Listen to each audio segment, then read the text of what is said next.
Hello, you are listening to the OmniTalk Fast 5, brought to you in partnership with the A&M Consumer and Retail Group, Firework, Trigo, Sezzle, and Silk. We are going to headline number 3, which is that Sam's Club announced plans to open 30 new stores and 5 new distribution centers in the U.S.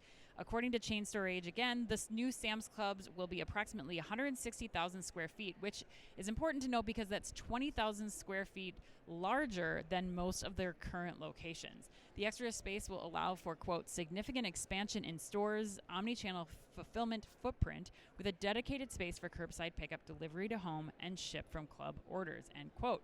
Finally, it should also be noted that Sam's Club has been enjoying some great same-store results. Same-store sales increased 10%, and its membership income rose 8% in the last quarter. Chris, you were making sure that this got on here. Yeah. You said you were geeked up, as you say. I often. was, yeah. No, this is the headline I most wanted to cover, and then actually preparing the notes for the show, the previous headline was my favorite one ultimately. But no, I love this announcement too because we called the shot. We called Sam's Club the most innovative retailer outside of Amazon. I think it was back in 2018 even, or 2019, and they're proving that that's correct. Like, you look at what they've got. First of all, they got great results, which in my opinion, our opinion, is fueled by a great history of innovation. Right. You know, Yep. They've done a ton of concept store work, a la Sam's Club now. Yep. They have a DC of the future in play, which we talked about with Vinod Bitterkupa on our podcast last fall. Yep. And they're marrying those ideas together. They're seeing the great results, so they're going to know what these new stores and these new warehouses need to look like.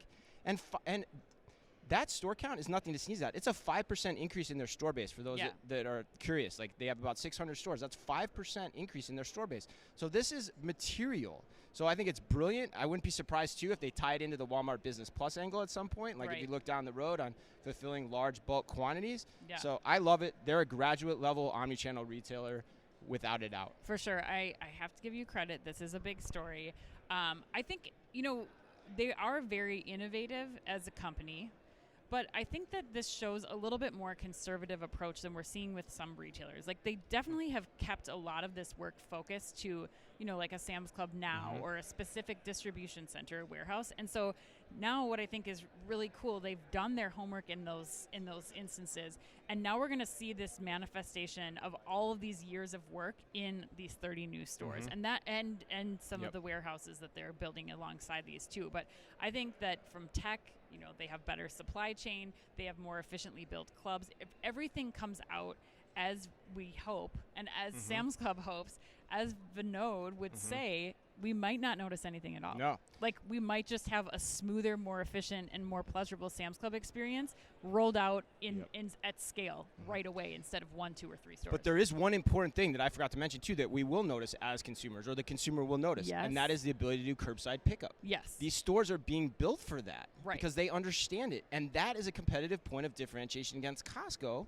which still, for the most part, doesn't offer that. They don't, but I got to tell you something else Costco's working on, and it is not, unfortunately, it is not curbside pickup, but we'll get to that later on. Okay, I have no idea what that is, but all right.